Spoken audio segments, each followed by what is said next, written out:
하나님께서 우리에게 주시는 말씀 역대하 17장 1절에서 9절까지의 말씀을 우리 함께 교독하겠습니다.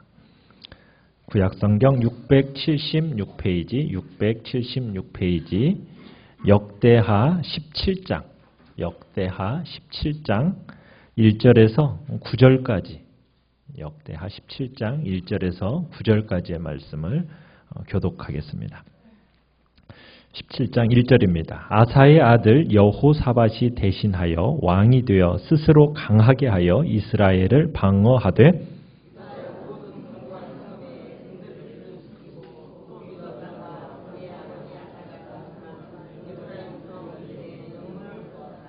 여호와께서 여호사밧과 함께 하셨으니 이는 그가 그의 조상 다윗의 처음 길로 행하여 바알들에게 구하지 아니하고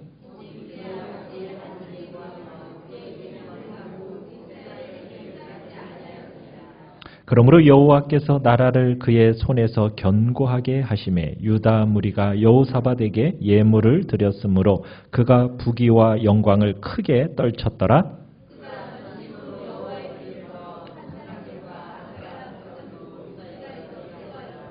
그가 왕위에 있은 지 3년에 그의 방백들 벤하일과 오바댜와 스가랴와 느다넬과 미가야를 보내어 유다 여러 성읍에 가서 가르치게 하고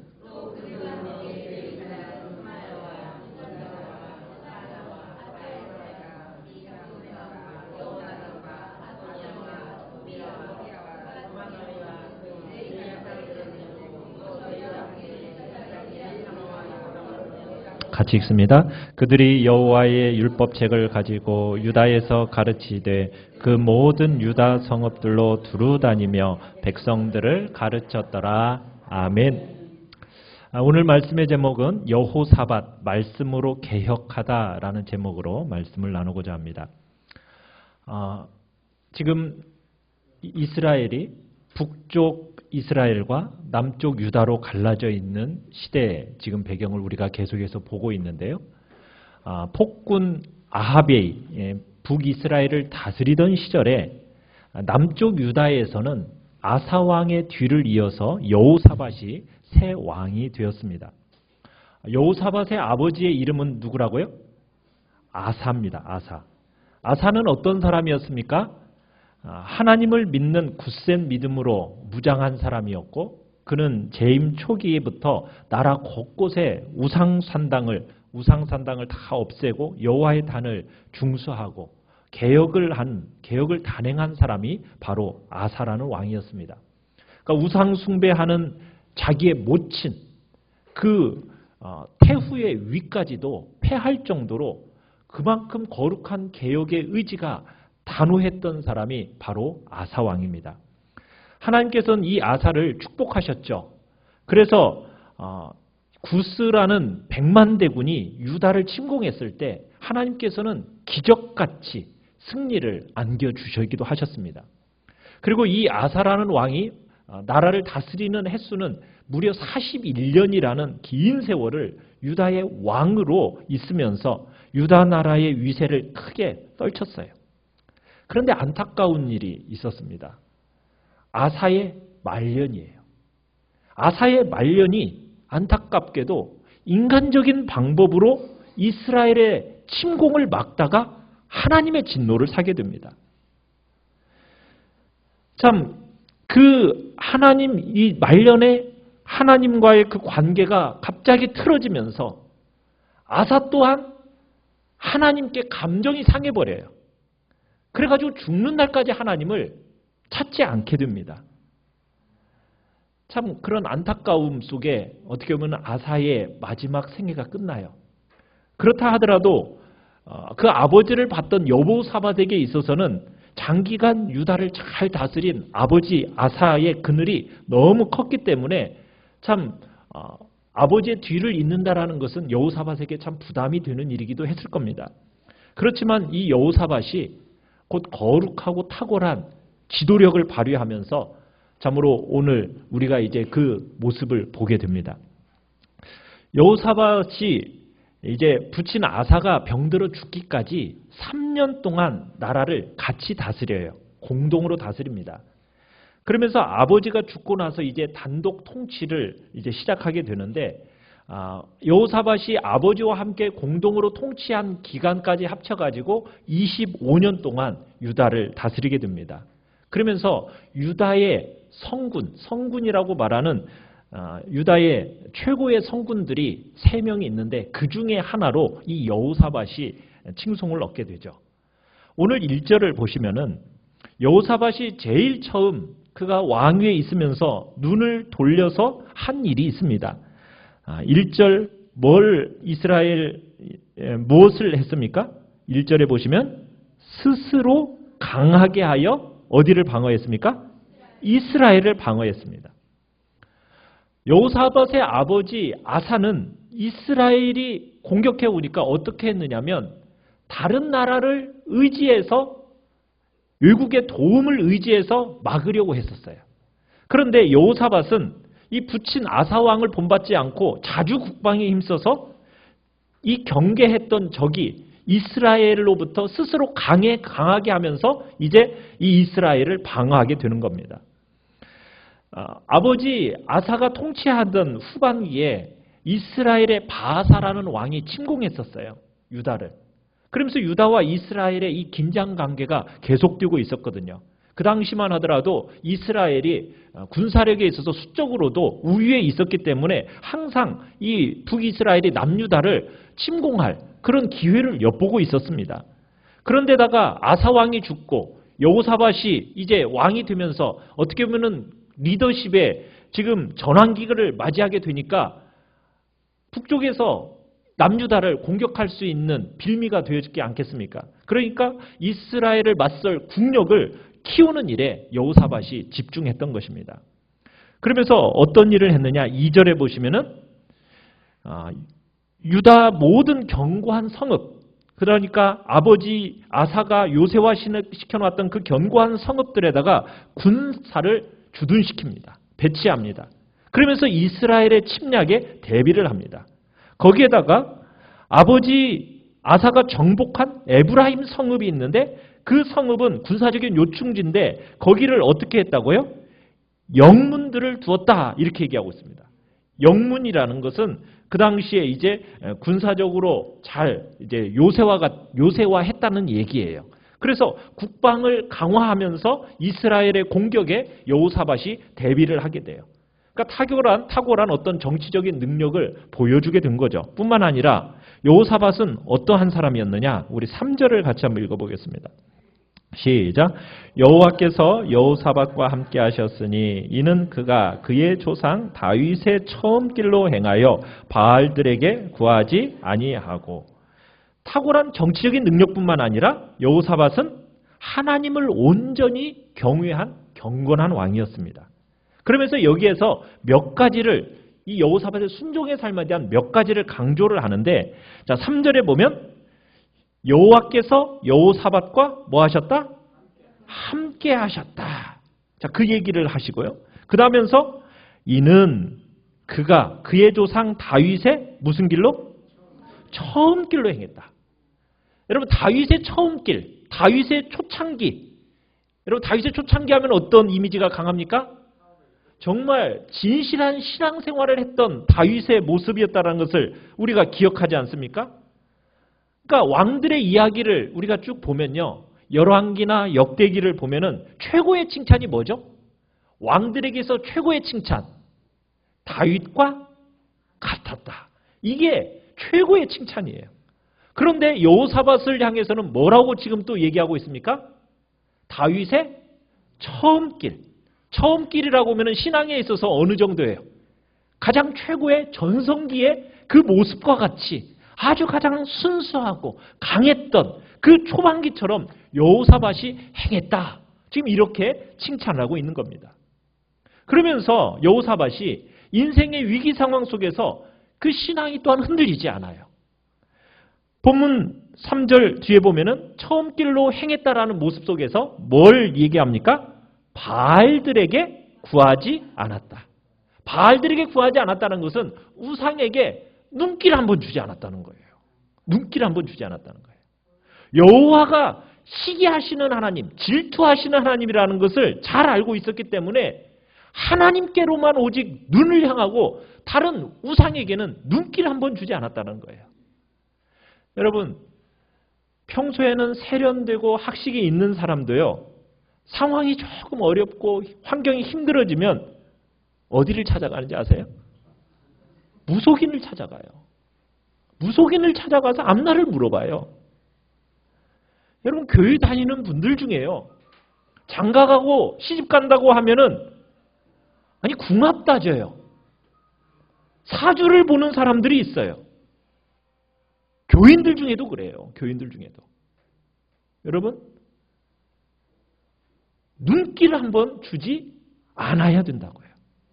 그 당시 지도자의 자리라는 것은 정말 여러 가지로 스트레스와 고민이 많은 자리예요. 그래서 그 왕들 주위에는 우상신을 섬기는 제사장들의 자문을 구하는 일이 많았습니다.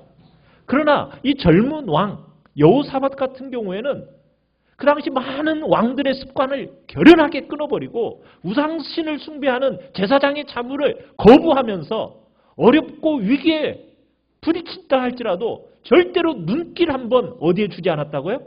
우상에게 주지 않았다라는 거예요. 그 대신에 4절을 봅시다. 시작. 오직 그의 아버지의 하나님께 구하며. 그죠? 오직 누구에게만 구했다고요? 오직 하나님께만 구했다는 거예요. 위기 상황 속에서 다른 데에 눈길 돌리지 않고 오직 누구에게만? 하나님만 찾았습니다. 여러분, 진정한 그리스도인의 삶이라는 것은 마음과 행동이 하나님만 찾는 거예요. 하나님의 뜻이 무엇일까? 묵상하고 하나님께 기도하고 하나님의 지혜를 구하면서 여러분, 어려울 때 여러분 내가 누구를 구하느냐가 그 인생의 운명을 결정하는 겁니다. 여러분도 어떤 상황 속에서도 우리의 눈길이 다른 데로 흘러가서는 안 됩니다. 오직 누구에게만? 하나님께로만, 그분만을 구하시기를 바라요. 여호와 하나님께 구하는 여호사밧, 그 사람은 어떤 사람이었다고 계속 이어지고 있습니까? 그의 계명을 행하는 사람이었다. 하나님의 뜻대로 실천하는 사람이었다. 진실한 신앙은 무엇을 낳느냐? 진실한 행동을 낳게 되어 있어요. 그러니까 여호사밧은 하나님을 찾았을 뿐만 아니라 하나님의 말씀대로 실천하는 사람이었습니다. 또한 왕으로서 무엇을 하지 말아야 할지도 확실히 알고 있었어요. 4절 끝에 보니까 뭐라고 얘기하고 있습니까? 이스라엘의 행위를 따르지 아니하였습니다. 이스라엘의 행위란 게 뭐였겠습니까? 그 당시 이스라엘에서는 금송아지를 만들어 놓고 섬겼던 일이 있었어요. 거기다가 온갖 형태의 우상 숭배를 이야기하는 거예요. 그런데 여호사밧은 어떻게 했다고요? 그것들을 단호하게 끊어내버리고 거기에 눈길을 안 줘요. 여러분, 싸우잖아요. 싸우면은 주로 싸우면서 서로 닮아간다고 그래요. 그죠? 왜 그래요? 자꾸 거기만 보니까. 싸우면은 싸우면서 서로 닮아간대요. 그러니까 남쪽 유다도 북이스라엘을 자꾸 바라보면은, 대립하다 보면은 북이스라엘을 바라보면서 어떻게 될 수가 있어요? 닮아갈 수가 있는데 이스라엘과는 어떻게 하더라? 구별된 삶을 살았더라. 자, 그런 여호사밧에게 하나님이 어떻게 하십니까? 축복을 부어주십니다. 하나님을 먼저 존귀하게 하면 하나님이 그를 대접하십니다. 비록 상황이 어렵더라도 먼저 하나님을 사랑하고 하나님께 순종하라고 권면을 하는 거예요. 그러면서 먼저 어떤 축복이 있느냐? 3절 우리가 봤듯이 첫 번째, 여호와께서 여호사밧과 어떻게 하셨다? 함께 하셨다. 하나님이 함께 하셨어요. 그러니까 그의 삶이 어떻겠어요? 순탄대로입니다. 그래서 5절을 보십시오. 그러므로 여호와께서 나라를 그의 손에서 어떻게 하셨더라? 견고하게 하셨더라. 얼마나 나라가 금방 견고해지는 거예요. 여호사밧의 지도력 아래서 놀랍게 강해진 겁니다. 그러니까 백성들이 어떤 일을 행합니까? 유다 무리가 여호사밧에게 뭘 드려요? 예물을 막 드립니다. 자진해서 예물을 드립니다. 그러다 보니까 여호사밧의 부와 영예가 어떻게 됐다고? 영광이 크게 떨어졌더라. 하늘을 찌를 정도가 되었더라. 순식간에 이 젊은 왕이 백성들로부터 존경과 사랑을 받으면서 왕권을 공고히 하는 기적 같은 일이 일어났다는 거예요. 이게 뭐 어떻게 해서 가능하게 된 일입니까? 하나님이 함께 하시니까. 함께 하시니까. 그러면은 사람이 성공하게 되면은 성공에 취해서 타락할 수가 있는데 6절을 보십시오. 6절 같이 한번 읽어봅니다. 시작. 그가 전심으로 여호와의 길을 걸어 산당들과 아세라 목상들도 유다에서 제거하였더라. 막 사람들이 막 존경하고 막 사람들이 그러면은 잘못하면 사람의 마음이 어떻게 될 수가 있어요? 교만해져서 타락할 수가 있는데 그 자리에 빠지지 않고 지금 여호사밧은 어떻게 했다고요? 전심으로 여호와의 길을 걸었더라. 하나님의 말씀에 더욱 적극적으로 행했다라는 것을 보게 돼요. 하나님의 뜻대로 행하니까 하나님의 임재가, 하나님의 축복이 더 많이 느껴지고 주님을 섬기면 섬길수록 주님이 더 귀해지면서 주님의 뜻대로 살다 보니까 재미가 더 있어지고 더욱더 적극적으로 주님을 따르게 됐어요. 그러니까 의무감으로 하나님을 순종한 게 아니었습니다. 온 열정을 다해서 전심, 집중해서 다른 어떤 것보다도 주님을 더 사랑하고 최고의 우선순위를 하나님께 드렸던 거예요. 그러면서 뭐 했다고요? 전심으로 하나님의 길을 걸으니까 뭘들을 제거해버렸습니까? 산당들과 아세라 목상들도 제거해버렸어요. 우상숭배의 근원인 산당과 우상들을 제거해버렸어요. 여러분, 이 산당이라는 것, 이게요, 굉장히 오랜 전통과 역사가 있는 겁니다. 이것을 제거한다라는 것은 정치적으로 엄청난 부담을 느끼는 거예요.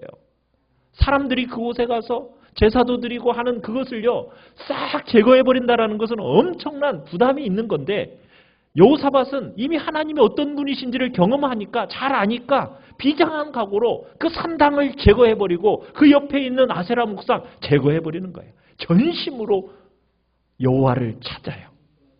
그랬더니 하나님께서 엄청난 능력을 여호사밧에게 부어주십니다.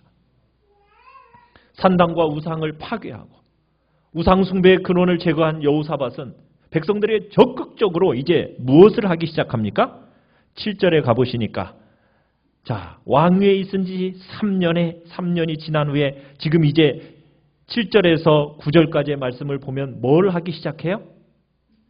말씀을 여러 성읍에 가서 가르치기 시작합니다. 나라의 국방을 기본적으로 딱 다져놓고 산당과 우상은 파괴하고 그것이 끝나자마자 이제 뭐 하기 시작하는 거예요? 말씀을 가르친 일에 집중합니다. 우리 9절을 같이 한번 읽어보겠습니다. 시작. 그들이 여호와의 율법책을 가지고 유다에서 가르치되 그 모든 유다 성읍들로 두루다니며 백성들을 가르쳤더라. 사람들을 먼저 세워요. 방백 5명, 레위인 9명, 제사장 2명, 딱 그들을 세워가지고 모두 다 이제 여호와의 율법책을 가지고 성읍마다 다니면서 가르치게 하기 시작합니다. 여러분, 방백이라는 것, 7절에 보면 방백이라는 것은 요즘으로 얘기하면 지방장관, 도지사급, 아니 시장급 이런 정부 인사들입니다. 그런데 그 사람들이 뭘 하고 있다고요? 말씀을 가르치는 거예요. 당시 사회의 영적인 분위기가 어땠는지가 보여주고 있는 거예요. 역사상 어느 왕도 시도해보지 못한 개혁이 되고 있어요. 아마 여호사밧은 고민했던 것 같아요. 아사 왕도요, 나름대로 2차례에 걸쳐서 종교개혁을 했었어요. 그랬는데 이 종교개혁을 했는데도 불구하고 유다에서 우상숭배가 근절되지 않는 거예요. 왜 그럴까? 아마 이 여호사밧이 깊이 생각했던 것 같아요. 그러면서 이것을 없애는 것만의 문제가 아니구나. 사람들, 백성들의 의식이 바뀌어야 되는구나. 이 의식을 바꾸는 것 수밖에 없구나라고 판단을 하고 사람들의 의식이 바뀌려면 어떻게 해야 되겠다고 생각한 거예요? 오직 하나님의 말씀이 백성들 한 사람 한 사람에게 들어가야겠구나. 제대로 이 말씀을 가르쳐야겠구나. 이렇게 결론을 내리고서는 그리고서는 방백들, 레위인들, 제사장들을 세워가지고 성읍 다니면서 하나님의 그 율법 말씀을 가르치도록 하게 했다는 거예요. 문제의 핵심을 제대로 짚은 판단이었죠. 하나님은 그러셨잖아요. 광야 시절부터 모세에게, 그 뒤를 이은 여호수아에게, 이스라엘의 모든 지도자에게 항상 뭘 요구했습니까? 끊임없이 하나님의 말씀을 가르칠 것을 명령하셨잖아요. 달려가면서도 읽을 수 있도록 말씀을 모두의 가슴에 새기라.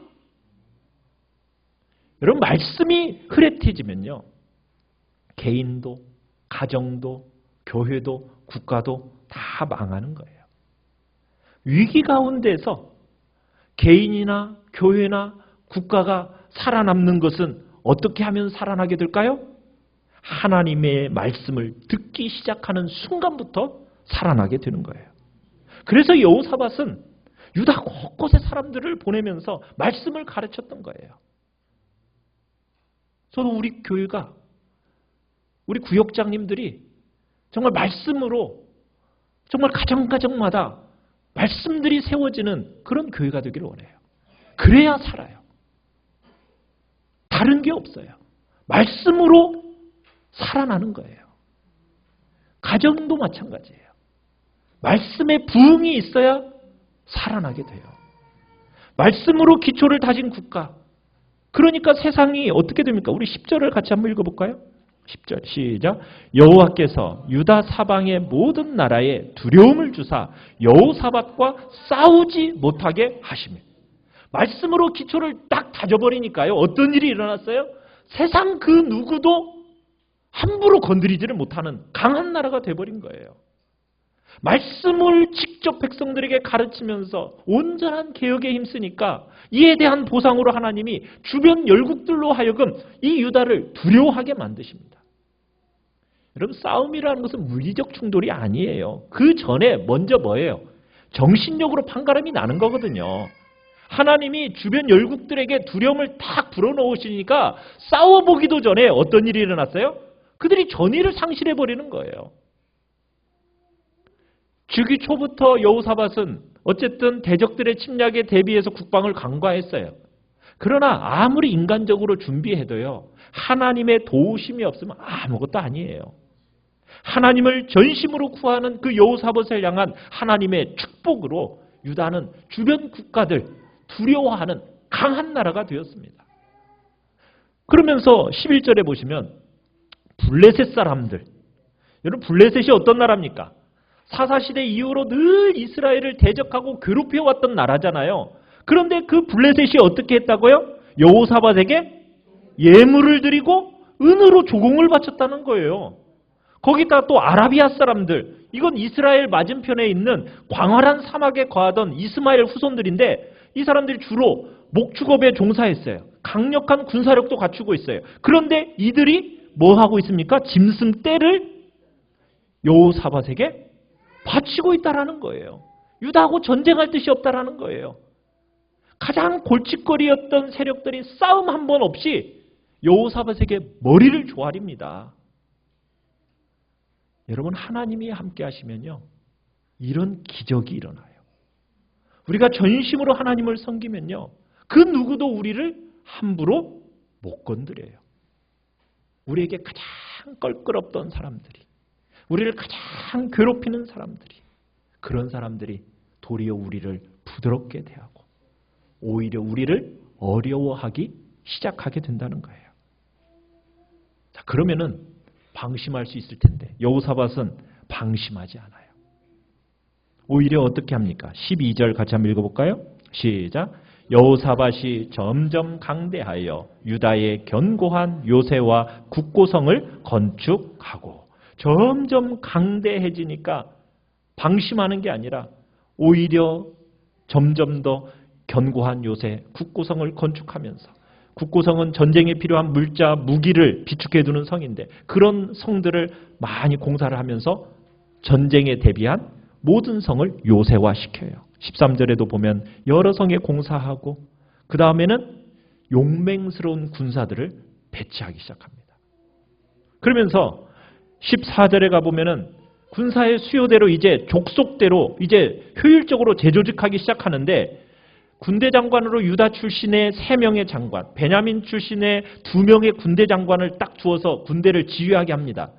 5 10대 5대로 해서 군사 조직을 이제 하는데 이 병사들의 수가 여러분 한번 계산을 해보면요. 몇만 명이 되는지 아십니까? 116만 명이에요. 군사의 수가 116만이나 돼요. 요즘 우리나라 군사 수가 몇 명입니까? 네, 54만 명. 옛날에 60만이라고 했는데 많이 줄었어요. 근데 이 당시에 116만이라는 어마어마한 숫자로 딱 놓은 거예요. 17절에 가보시면은 베냐민에 속한 자 중에 활과 방패를 잡은 자가 20만 명이라고 얘기합니다. 그 당시에 활 잘 쏘는 군병들은 전세에 있어서 결정적인 역할을 미치는 사람들이거든요. 그만큼 중요한 존재들이에요. 그런데 여호사밧의 군대를 소개하는 중에 16절을 우리 같이 한번 읽어봅시다. 시작. 그 다음은 시그리의 아들 아마시아니 그는 자기를 여호와께 즐거이 드린 자라 큰 용사 20만 명을 거느렸고. 자, 아마시아에 대해서 소개하면서 뭐라고 소개하고 있습니까? 자기를 여호와께 즐거이 드린 자라. 군대 지휘관인데요. 자기의 일이 하나님께로부터 주어진 것인 것을 인식하면서 기쁜 마음으로 임무를 수행했다는 얘기예요. 우리의 삶에서도 마찬가지입니다. 여러분이 몸담고 있는 그 삶의 자리는 누구로부터 주어진 것일까요? 하나님께로부터 주어진 거룩한 사명의 자리라는 것을 믿으시길 바랍니다. 그러면 그 자리에서 우리는 어떻게 해야 돼요? 기쁜 마음으로 최선을 다하면서 주님을 섬기듯 일을 해야 되는 거예요. 아무리 세상적으로 보잘것없어 보이는 일이라 할지라도 절대로 불평하지 말고 그 있는 자리에서 주님께 하듯 기쁜 마음으로 즐거이 드리십시오. 하나님은 그 마음 보셨고 성경에 기록하셨어요. 마음이 올바른 리더였기에 큰 용사 20만 명도 너끈히 지휘할 수 있었어요. 자, 어쨌든 말씀에 기초한 여호사밧의 지속적이고 총체적인 이 국가개혁, 하나님의 백성을 다스리는 지도자로서 이제 철저한 소명의식을 갖고 지금 있는 것을 보여줘요. 많은 사람들은 그저 권력 잡는데 거기에만 안달하지만 여호사밧은 정작 권력이 딱 주어지니까 어떻게 합니까? 자신의 권력이 하나님으로부터 왔다라는 것을 알고서는 내가 이 권력을 가지고 무엇을 해야 할까? 뭘 해야 될까? 우상을 몰아내고 백성들에게 하나님의 말씀을 가르치고 대적의 침입에 대비해서 국방력을 튼튼히 하는 것. 참 왕으로서 자신을 불러세우신 하나님 앞에 부끄러움 없는 그런 모습을 보게 돼요. 자, 그런데 이렇게 거룩한 개혁을 수행한 이 여호사밧에게 오게티 한 가지 결정적인 실수를 해요. 뭘 결정적인 실수를 했을까요? 우리 18장 1절 같이 한번 읽어봅시다. 시작. 여호사밧이 부귀와 영광을 크게 떨쳤고 아합 가문과 혼인함으로 인척관계를 맺었더라. 여기에서 결정적인 실수가 있어요. 이스라엘의 폭군 아합과 정략 결혼을 하면서 혼인 동맹을 맺은 것이 결정적인 실수예요. 아들 여호람과 아합의 딸 아달랴를 결혼시킨 거예요. 아합은 북이스라엘 왕들 중에서 유례 없이 정말 악한 인물이잖아요. 그런데 이 사람이 또 정치적으로 판단은 빨라요. 그러니까 여호사밧이 지금 어떤 모습인 걸 아는 거예요. 정말 남쪽 유다가 나날이 강해지는 걸 보니까 여기하고 어떻게 해야 되겠어요? 네, 어떻게 해서든 국가적인 유익을 위해서 도모하려니까 우리 혼인 계약합시다. 혼인 동맹 맺읍시다. 그러면서 이제 유세 침략에 대비하고 그리고 남유다와 연혼한 거예요. 자, 아합과 혼인 동맹을 맺게 된 여호사밧이 결국 아합이 일으킨 아람과의 전쟁에 휘말리게 되죠. 우리가 지난주에 아합의 마지막 결말을 볼 때 아합과 여호사밧이 아람과 전쟁을 했잖아요. 그죠? 연합군이 조성해서 그 아람과의 어리석은 전쟁에 나아갔다가 그 전쟁에서 어떻게 되죠? 크게 패하고 평범한 군사로 병사로 분장했던 아합은 비참하게 죽임을 당하고 여호사밧은 어떻게 됐어요? 간신히 목숨만 건진 채 돌아옵니다. 우리 19장으로 넘어가 봅시다. 19장. 역대하 19장. 자, 1절에서 3절을 보시면은 간신히 무사히 어쨌든 예루살렘으로 돌아왔는데 이 여호사밧에게 선지자 예후가 찾아옵니다. 그리고는 하나님의 진노의 메시지를 전하는데 두 가지 질책을 해요. 아합과의 동맹에 대해서.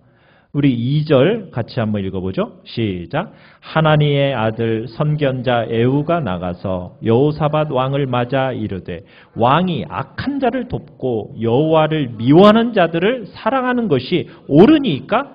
그러므로 여호와께로부터 진노하심이 왕에게 임하리이다. 두 가지 질책입니다. 첫째는 악한 자를 도왔다. 둘째는 여호와를 미워하는 자를 사랑했다.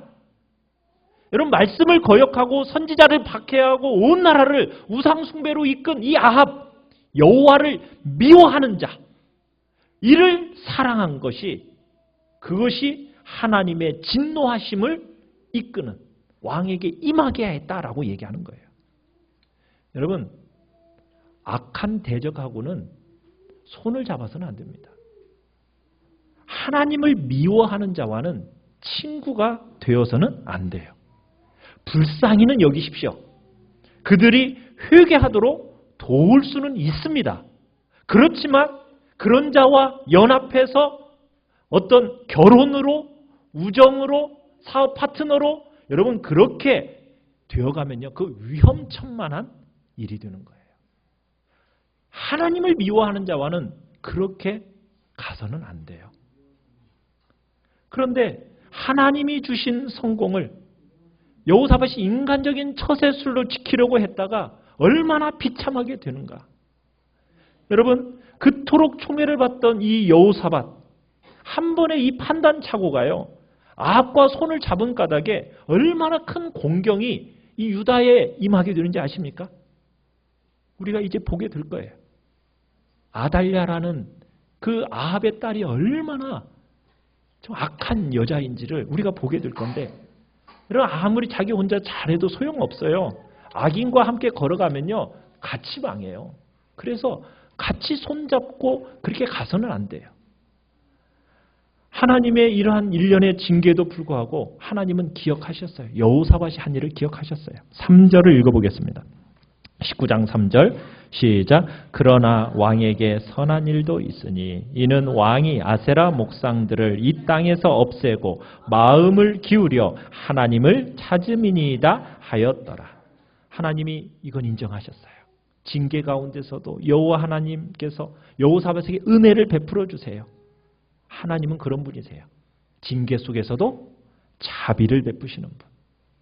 우리가 곧 알게 되겠지만 여호사밧은 뼈아픈 실책을 회개하고 다시금 이제 심기일전에서 거룩한 개혁을 계속 추구해 나갑니다. 우리는 왕위에 오르면서부터 정말 하나님 중심으로 개혁을 지속적으로 펼쳐나간 여호사밧, 그가 그렇게 함으로써 할 수 있었던 그 모든 삶에 있어서 구석구석 우상을 제거하고 그 영혼의 중심이 항상 하나님을 전심으로 찾고 또 자신과 백성들이 항상 하나님의 말씀으로 채워지도록 했기 때문에 결국 하나님께서 그 유다를 부흥케 하셨고 강한 나라로 세워주셨습니다. 교회가, 가정이, 우리 개인이 이런 부흥하는 길은 오직 하나밖에 없어요. 무엇으로 채워지는 일입니까? 말씀으로 채워지는 일입니다. 우리의 생각과 우리의 마음에 하나님의 말씀으로 채워져야 돼요. 그 채워지기 전에 어떤 일이 있어야 돼요? 내 안에 있는 우상이, 내 안에 있는 산당들이 다 제거되어지고 오직 하나님을 전심으로 찾으면서 하나님, 그분의 말씀을 붙들고 이 땅을 살아가는 것이 우리가 이 땅에서 견고하고 강하게 되는 비결임을 오늘